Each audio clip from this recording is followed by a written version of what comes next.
ফিলিস্তিনের গাজা উপত্যকায় ইসরায়েলের দানবীয় আগ্রাসন কোনো আইন বা বিধিনিষেধের তোয়াক্কা করছে না।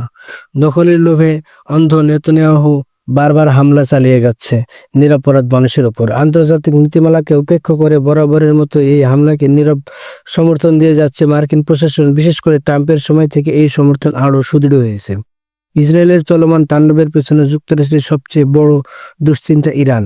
মধ্যপ্রাচ্যে ইসরায়েলকে ঘিরে এক শক্তিশালী প্রতিরোধ বলয় গড়ে তুলেছেন Ayatollah Khamenei. Gaza, Lebanon, Syria ও ইরাকে ইরানের প্রত্যক্ষ ও পরোক্ষ সহায়তায় গড়ে ওঠা প্রতিরোধ গোষ্ঠীগুলো ক্রমেই আরও শক্তিশালী হয়ে উঠেছে। ফিলিস্তিনের মুক্তিকামীদের সমর্থন ও ইসরায়েলের ধ্বংস সাধনের লক্ষ্যে এই প্রতিরোধ বলয়ের মূল কারিগর খামেনি নিজেই। ইরান এসব প্রতিরোধ গোষ্ঠীগুলোর অস্ত্র সরবরাহ থেকে শুরু করে প্রশিক্ষণ পর্যন্ত সবকিছুতেই প্রত্যক্ষভাবে জড়িত। এমনকি ইরানের অভ্যন্তরে যেসব যোদ্ধাদের সামরিক প্রশিক্ষণ দেওয়া হয়, যদিও ইরান সরাসরি স্বীকার না করলেও বাস্তবতা বলছে প্রতিরোধ গোষ্ঠীগুলো ঠিক খামেনির নির্দেশনাকেই অনুসরণ করছে। যুক্তরাষ্ট্র এই ছায়াযুদ্ধ দমনের জন্য সর্বোচ্চ প্রচেষ্টা চালিয়ে যাচ্ছে, কিন্তু ইরান অত্যন্ত কৌশলী নীতির মাধ্যমে পশ্চিমা বিশ্বকে চাপে রাখছে। পরমাণু কর্মসূচি নিয়ে যুক্তরাষ্ট্র পশ্চিমা দেশগুলোর সঙ্গে আলোচনা করেও ইরান কার্যত নিজেদের অবস্থান ধরে রেখেছে।